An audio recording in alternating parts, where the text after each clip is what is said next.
Hello friends, welcome to my channel Green House. और आज की इस वीडियो में मैं आपके साथ शेयर करने वाली हूँ कि बारिश के महीनों में आपको अपने गुलाब के पौधे से मैक्सिमम ग्रोथ कैसे लेनी है। अगर आपका गुलाब का पौधा गर्मियों में काफ़ी हद तक सूख चुका था और उसके जो पत्ते हैं ये पीले पड़ गए थे, भूरे हो गए थे, तो कौन सा काम आपको करना है कि आपका पौधा फिर से हरा हो जाए और बारिश का फ़ायदा आप अपने गुलाब के पौधे के लिए किस तरीके से उठा सकते हैं। मैक्सिमम नई ग्रोथ के साथ अगर आपको अपने गुलाब के पौधे के ऊपर बेशियल शूट चाहिए तो भी बारिश का टाइम बहुत ही बढ़िया टाइम है। इस समय आप गुलाब के पौधे से बेशियल शूट्स भी ले सकते हैं। बारिश के टाइम गुलाब के पौधे के ऊपर मैक्सिमम नई ग्रोथ लेने के लिए आपको कौन सा काम करना है और कौन सा काम आपको नहीं करना है, इसकी प्रूनिंग हमको करनी है या फिर नहीं करनी है। दूसरी चीज़, क्या हमें बारिश के पानी में पौधे को रखना चाहिए, बारिश में हमें रखना है पौधे को या नहीं रखना है। क्या बारिश का पानी हमारे गुलाब के पौधे को फ़ायदा पहुंचाता है या फिर नुकसान पहुंचाता है। वो कौन सा फर्टिलाइज़र है जो कि बारिश के महीनों में आप गुलाब के पौधे को देकर मैक्सिमम ग्रोथ ले सकते हैं। लेकिन जो सबसे पहला पॉइंट है वो है कि क्या बारिश में हमें गुलाब के पौधे को बारिश के पानी में रखना चाहिए या फिर नहीं रखना चाहिए। तो इसका जो आंसर है वो है कि बिल्कुल हमको बारिश में गुलाब के पौधे को बारिश के पानी में ज़रूर रखना चाहिए, यानी खुले में रखना चाहिए, ताकि जो बारिश का पानी है वो इसके ऊपर पड़ता रहे। इसके 3 फायदे हैं। पहला फायदा, बारिश के पानी में नाइट्रोजन की बहुत अच्छी मात्रा होती है, तो हमारा जो पौधा सूख रहा था वो नए पत्ते निकालना शुरू कर देता है।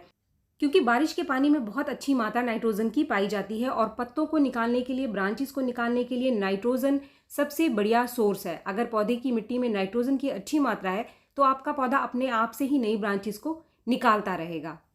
तो आपने देखा होगा कि जब भी बारिश का मौसम आता है आपके आसपास जितने भी पौधे हैं, पेड़ हैं, वो सारे हरे भरे हो जाते हैं, क्योंकि बारिश के पानी से पौधे को बहुत अच्छी मात्रा में नाइट्रोजन मिल जाती है। इसका जो दूसरा फायदा है वो ये है कि बारिश का जो पानी है वो एसिडिक होता है, तो इससे हमारे पौधे की जो जड़ें हैं उनकी ग्रोथ भी बहुत अच्छी होती है। और ज़्यादातर जो पौधे हैं, 90% जो हमारे आसपास पौधे पेड़ पाए जाते हैं, उन सबको एसिडिक मिट्टी चाहिए। और स्पेशली जो हमारा गुलाब है, इसको अच्छी ग्रोथ निकालने के लिए इसकी मिट्टी एसिडिक होनी चाहिए। जैसे ही बारिश शुरू होता है, गुलाब के पौधे की जो मिट्टी है वो अपने आप से ही नेचुरल तरीके से एसिडिक हो जाती है। और जो जड़ें तेज़ धूप और गर्मी की वजह से काफ़ी सुस्त हो गई थी, जिसकी जो ग्रोथ थी वो स्लो हो गई थी, बारिश का पानी पड़ते ही जो इनकी जड़ें हैं फिर से काम करना शुरू कर देती हैं, जड़ें एक्टिवेट हो जाती हैं, जिसकी वजह से आपका पौधा नई ब्रांचेस को निकालना शुरू कर देता है। अब यहाँ पर एक बहुत इंपॉर्टेंट चीज़ जिसका कि आपको ध्यान रखना है, आपके पौधे की जो मिट्टी है उसकी ड्रेनेज अच्छी होनी चाहिए। यानी मिट्टी में जैसे ही पानी आए तो पानी नीचे से निकलना चाहिए। ऐसा ना हो कि आपके गमले में बारिश खत्म होने के बाद भी पानी भरा हुआ है। ऐसी कंडीशन में जो आपका पौधा बचा हुआ है वो भी खराब हो सकता है, जड़ों में फंगस लग सकता है। तो सबसे पहला काम बारिश में आपको यही कर लेना है कि अपने पौधे की ड्रेनेज ठीक करें। अगर आपको लगता है कि ये समस्या बार बार आपके पौधे के अंदर आ रही है, पानी रुक रहा है लंबे टाइम तक, तो आप इसकी फिर से रिपोर्टिंग कर सकते हैं नई मिट्टी के साथ, नए कंपोस्ट के साथ। आप इसे किसी दूसरे गमले में शिफ्ट कर दो बारिश के टाइम। लेकिन रिपोर्ट करते समय मिट्टी आप अच्छी रखें। दूसरी चीज़, जो छेद है गमले का वो बड़ा होना चाहिए, जिससे कि बारिश का पानी गमले में लंबे टाइम तक ना रुके। अब जो तीसरा फायदा है बारिश के पानी का हमारे पौधे के ऊपर, वो ये है कि बारिश का पानी पड़ने से जो इसके तने हैं वो सॉफ्ट हो जाते हैं। और जितना ज़्यादा तनों में मॉइस्चर रहता है, तने सॉफ्ट रहते हैं, उतनी ही तेज़ी से नई ब्रांचेस को ये निकालता है। तनों को सॉफ्ट रखने के लिए ही जब भी आप अपने गुलाब के पौधे की प्रूनिंग करते हैं तो आपसे ये कहा जाता है कि आप इसके ऊपर पानी का स्प्रे करते रहें। पानी का स्प्रे करने से जो तने हैं उनके ऊपर मॉइस्चर बना रहता है, तो पौधा आपका ज़्यादा से ज़्यादा ग्रोथ निकालेगा। लेकिन बारिश में आपको किसी भी तरीके का कोई पानी का स्प्रे करने का ज़रूरत नहीं है। पौधा अपने आप ही लगातार मॉइस्ट बना रहता है, जिससे ज़्यादा नई पत्तियां और नई ब्रांचेस निकल करके अपने आप ही नेचुरल तरीके से आ जाती हैं। इसके बाद दूसरा पॉइंट, इस समय बारिश के टाइम घास वगैरह भी हमारे पौधे के अंदर बहुत तेजी से उगकर आ जाती है। इसके साथ ही जो सकर ब्रांच है, जंगली ब्रांच है, वो भी ग्राफ्टिंग नोड के नीचे से निकलकर बहुत ही तेजी से आती है। तो उनको भी आप टाइम टाइम पर ज़रूर हटाते रहिए, वरना आपके पौधे की जो मेन ग्रोथ है वो रुक जाएगी। इसके बाद तीसरा पॉइंट, क्या इस समय गुलाब के पौधे की हमें प्रूनिंग करनी है या फिर नहीं करनी है। स्टार्टिंग में आपको गुलाब के पौधे की प्रूनिंग नहीं करनी है, यानी कि जब तक कि इसके अंदर कोई नई ग्रोथ निकल करके ना आ जाए और नई ग्रोथ 2-3 इंच लंबी ना हो जाए, तब तक आपको कोई प्रूनिंग नहीं करनी है। जैसे ही इसके अंदर नई ग्रोथ आनी शुरू हो जाती है और जो ग्रोथ है वो 2-3 इंच बड़ी हो जाए और आपको लगता है कि कोई ऐसी ब्रांच है जो कि डेड पड़ी हुई है आपके पौधे के अंदर और जहाँ से कोई भी नई ग्रोथ नहीं आ रही है, बिल्कुल सूख चुकी है या फिर काली पड़ चुकी है, तो फिर ऐसी ब्रांच को आप काट करके अपने पौधे से ज़रूर निकाल दीजिए। लेकिन जब तक कोई भी नई ग्रोथ ना आए, आपको अपने गुलाब के पौधे में किसी भी तरीके से कोई भी प्रूनिंग नहीं करनी है। जैसे कि ये वाला पौधा आप देख रहे हैं, इसमें काफ़ी सारी नई नई ब्रांचेस आ चुकी हैं। ब्रांचेस आने के बाद ही मैंने इसकी प्रूनिंग की है। जो ब्रांच बिल्कुल भी ग्रोथ नहीं कर रहा था, बिल्कुल सूख चुकी थी, ऐसी ब्रांचेस को मैंने यहाँ से काट करके निकाल दिया। कुछ और ब्रांचेस इसके अंदर अभी भी हैं जहाँ से कोई भी ग्रोथ नहीं आ रही है, लेकिन अभी कुछ दिन और मैं वेट करूँगी। और अगर मुझे लगेगा कि ये वाली जो ब्रांच आप देख रहे हैं यहाँ से कोई नई ग्रोथ नहीं आ रही है, तो इसको भी मैं काट करके निकाल दूंगी। अब प्रूनिंग करते समय आपको एक चीज़ का ध्यान रखना है, जब भी आप कोई भी ब्रांच काट करके निकालोगे तो हरी ब्रांच से कम 2-3 इंच ऊपर काट करके आपको निकालना है, वरना बहुत तेज़ी से इस समय फंगस लगेगा और डाई बैग की समस्या आपके गुलाब के पौधे के ऊपर आ सकती है। इसके साथ ही जो टिप है, इसको आप हल्दी से या फिर बेकिंग सोडा से ज़रूर कवर कर देना। इसके बाद चौथा पॉइंट जो कि बहुत ही इंपॉर्टेंट है, जैसे ही आपका पौधा ग्रोथ करना शुरू करता है, 1-2 इंच इसके अंदर ग्रोथ आ जाती है और आप इसकी प्रूनिंग करते हैं, तो प्रूनिंग के साथ साथ इसकी जितनी भी पुरानी पत्तियां हैं उसको आपको हटा देना है। अब पुरानी पत्तियों को आपको अपने पौधे में नहीं रखना है। इससे कई सारे फायदे होंगे आपके पौधे को। पहला तो जो पत्ते निकल करके आएंगे वो बिल्कुल हेल्दी होंगे, उस पर किसी भी तरीके का कोई कीड़ा या फिर इंसेक्ट्स नहीं होगा, किसी भी तरीके का कोई फंगस नहीं होगा।